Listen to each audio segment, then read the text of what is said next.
Welcome to the deep dive video. This is a weekly video that I do that after I've done all the videos for the entire week, I go back and look through everything and pick out the videos that we really didn't talk about either at all or maybe just one or two times, and then prepare this video to try to look through these videos and see if they're giving us any additional insight. This is being prepared for Monday, April 17th. The first chart is a long-term look at the VIX range. This is a 50-period moving average placed over the VIX. The VIX is then turned invisible, and what's left behind is this blue line, which is a 50-period exponential moving average. Right now, we've been operating between a lower range of about 20. That's when we show a lot of complacency in the market, and the real high reading is between 27 and 28. This is when the market has typically been going down and starting to bottom. Now, we can go well above or below these levels. This is just looking at the average over time. The idea is to get a chart that's more dynamic. Typically, we look at 20 to the upside and 12 to the downside with the VIX. This shifts as market conditions shift to give us a little bit better insight as to what's actually happening.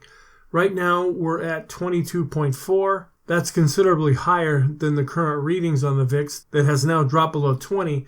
We can see that this is declining overall. This next chart also looks at the VIX and plots an RSI 9 period against the VIX, and we're dropping as the S&P has been going up, and we're starting to get to an extreme negative reading, which could signal that the complacency has gone down too far too fast. So we'll be watching this chart. This chart takes a much longer moving average of the equity put call ratio. It takes a 253 period simple moving average, which are the number of trading days in a year, to give us the overall trend. Right at the beginning of 2022, the equity put call ratio was really going up, meaning that folks were hedging a lot more and there's a lot more fear in the market. If things are starting to shift more positive, we would expect this to roll over, but it really hasn't done that yet. This is another VIX study where we make a correlation between the VIX and the S&P 500. When we get up above this dashed line, that means the VIX is acting rather strange, and we evaluate things at that time. Currently, we're getting very low readings, so this chart is not necessarily giving us all that much insight. Another interesting thing is how far are we down from the all-time high, and over on the right, that is the closing value after Friday. This is just a very simple chart of the S&P 500 and then a red line denoting the 4,000 level. It seems like we've been above and below 4,000 quite a bit.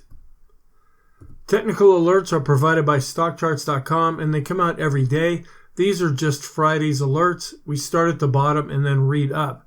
Right at the open, the NASDAQ got above 12.2. Then things started to shift. The Dow went below 34,000. The Euro crossed below 110. And then the NASDAQ actually dropped down below 12.1.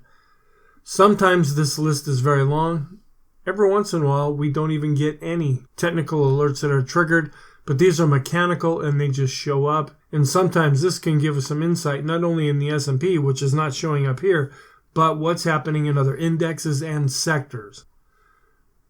Another thing that we do is the 5 main indexes that we follow are the Dow, the S&P, the NASDAQ 100, the mid caps, and the small caps. And in an unemotional way, there's a technical score that is placed on what is the current chart looking like. The scale goes from 0 to 100. The higher the score, the better looking the chart. This week coming in first place are the Qs at 85.3. Over here on the right is a historical chart showing how these scores have gone either up or down. In second place are the diamonds at 73. In third place is the S&P 500 at 72.5. In fourth place are the mid caps at 35.5. And in last place, which is showing a lot of weakness lately, are the small caps at 10.9. Throughout the month of March and even into April, the small caps have really been disintegrating as far as their technical picture is concerned. On a short-term basis, we have a moving average rainbow. It looks kind of cool with a bunch of different colors. This measures a 10-period up to 50-period simple moving average. Right now, we're above all of the plotted moving averages. I don't show this in the videos because we're jockeying all over the place and it looks like spaghetti. When we really start to get into a solid trend, we'll see something like what happened in 2020 and into 2021. Another out-of-the-box trading system is called the CMB Composite Index. I use this more like an oscillator. When we get above the upper black line, that's extreme positive. Now, according to this system, when we drop below the first line, that's a signal.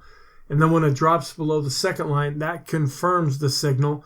And if that drops below, that would be a short signal.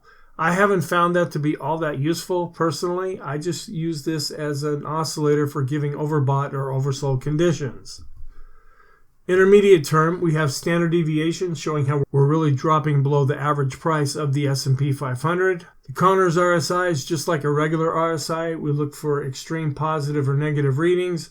When we're above the dashed line, that's positive. Below, that's negative. We're right on the dashed line currently. Here's a longer term rainbow chart going from 50 periods up to 100. The same thing is true here. It's starting to flatten out a little bit, and we remain above all of the plotted moving averages. Ease of movement tries to measure the path of least resistance without really taking volume into consideration. Is either a stock or an index most likely to go up or down? I don't use the 1 period all that much. I look more at the 14 period, and we're above this dashed line and advancing, so that is positive. Another thing that can be helpful for support and resistance is the 20 period simple moving average of the open, high, low, and close. Those are 4 lines that are plotted here. When price is above all of these lines, that tends to be more positive. If we're going down and then we see a retracement, it could come up to one of these lines that act as resistance before falling down.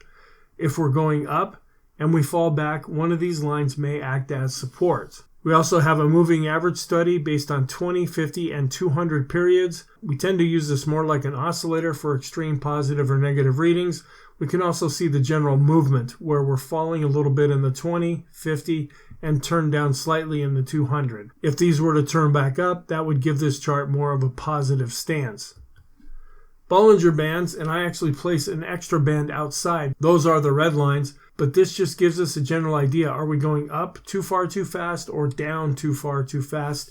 And it gives us some trend analysis that we can use. We also have a midpoint. When we're above the midpoint, that's positive. Below, that is negative.